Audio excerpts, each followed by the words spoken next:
In this video, I'm making a simple coffee scoop. The scoop is made of 3 very basic parts: the wall of the scoop, the bottom of the scoop, and then the handle. First of all, I need to make the wall of the scoop. The sterling silver I use here is recycled at my studio. This piece of silver is what I have after rolling the ingot flat. Part of this piece was cut off for another project. That's why it has a straight cut at one end. The other rounded end is how the ingot looks naturally coming off the rolling mill. Here I use a right angle ruler to help me get both ends straight. I have a link in the description below showing some of the tools I use in this video, if you're interested. When it comes to jewelry making, there is no right or wrong way of using one tool rather than the other. It is only a matter of personal preference. Here, I could have used a flat file to make this edge straight, but I choose to use a jeweler's saw instead.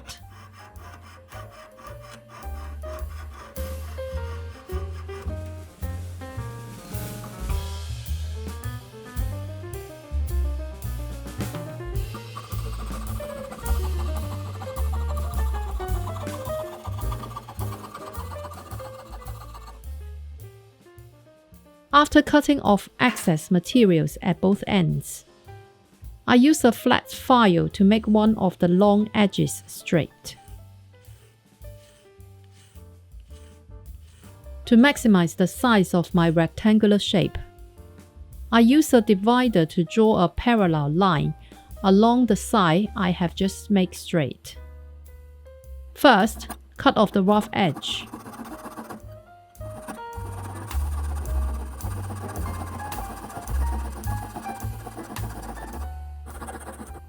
And then use a file to make all the edges straight.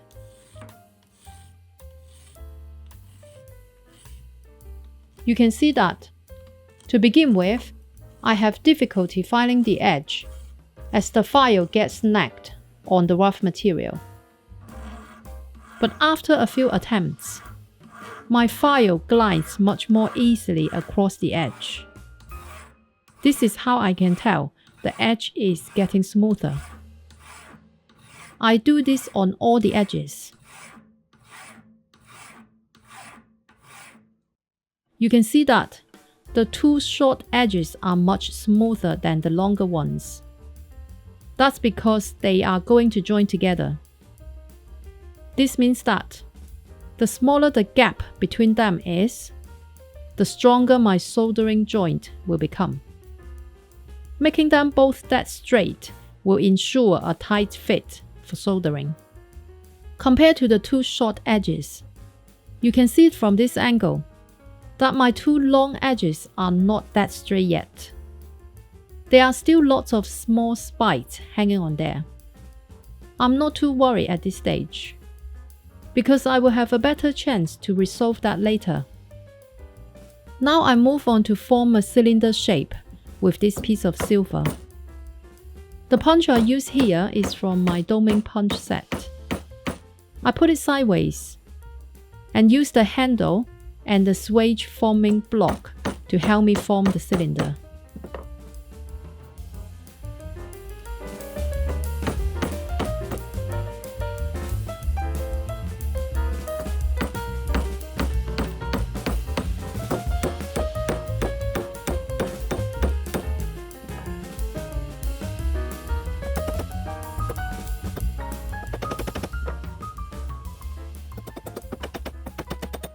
I move from the biggest groove, gradually, to smaller ones.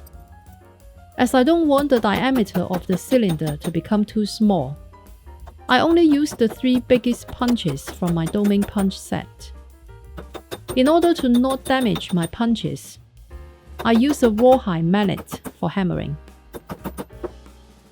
In between hammering, I anneal my silver to remove internal stresses and make it easier to work.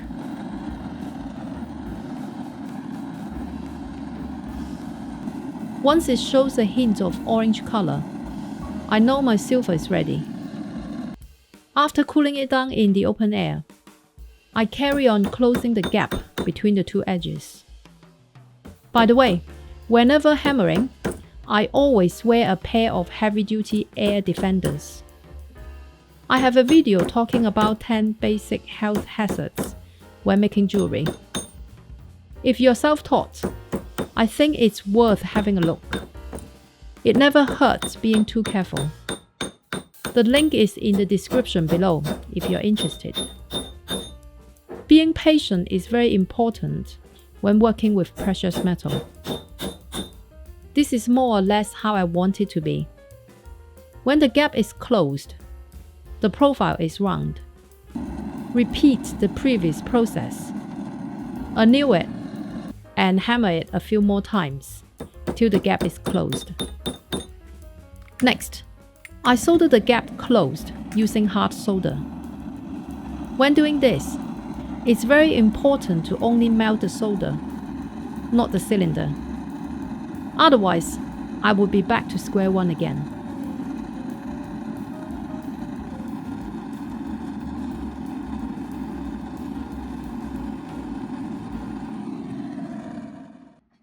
This is what I have got after soldering the gap. I don't bother to remove the fire stain and borax residue at this point. Instead, I'm filing the two edges flat using the cut 00 file. This kind of file came with no handle after arriving from the supplier. I have a video showing how I put a handle on. The link is again in the description below if you want to check it out. In the second step, I'm going to make the bottom of the scoop. This is a piece of silver that I roll from an ingot. I'm going to attach this onto one end of the cylinder shape I just made. To avoid drawing too much heat away, I'm cutting out a piece that is just a little bit bigger than the bottom of my cylinder. I'm not aiming for it to be a precise cut at this point. As far as it is a little bit bigger than the bottom, it will do the job.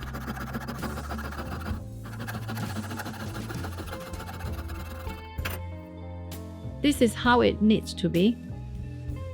Next, I'm going to attach the bottom piece onto one end of the cylinder to form the bottom.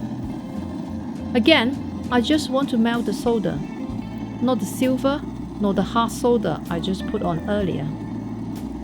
I'm using easy solder here. To reflect the heat better, I stand up the two crucibles I have around the soldering station. The bottoms of these crucibles are flat, so they will reflect the heat when I solder. This will help me to reach the melting point of my easy solder faster. Try to evenly heat up the entire piece. If one side of the silver is overheated, it will risk melting that section of the silver. That's what I need to avoid. As I don't need the scoop to be soft, I put some rainwater onto the hot silver directly. This will also save me time waiting for it to cool down naturally. Here's how it looks after.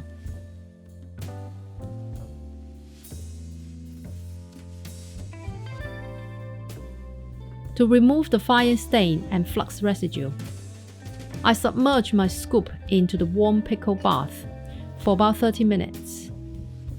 Here, I'm heating up a glass casserole dish directly on the electric hob. I set the hob to maximum power and let it be for 2 minutes. The idea is to heat up the safety pickle solution without making it boiling hot.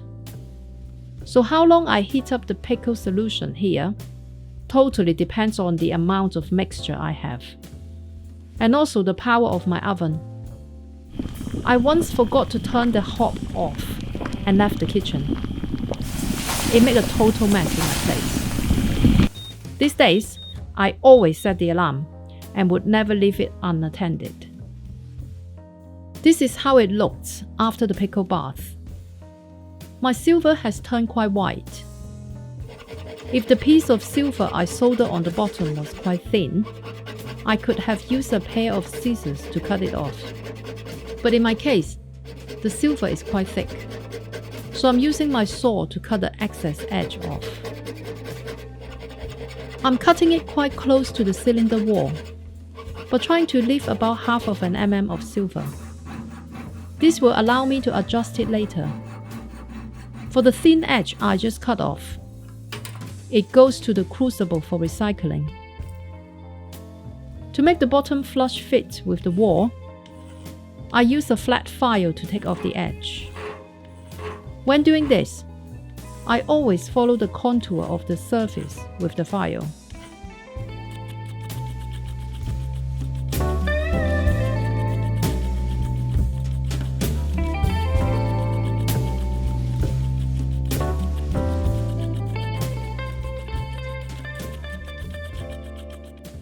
This is how it looked after I finished filing.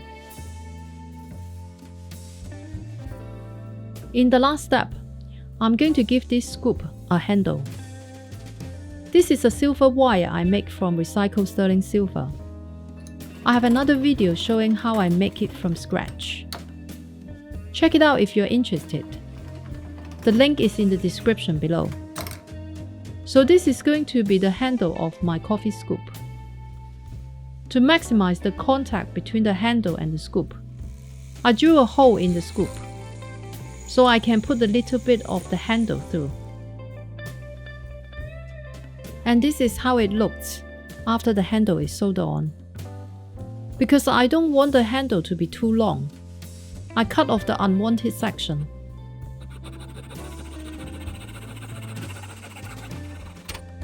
This is my coffee scoop after the fire stain was removed.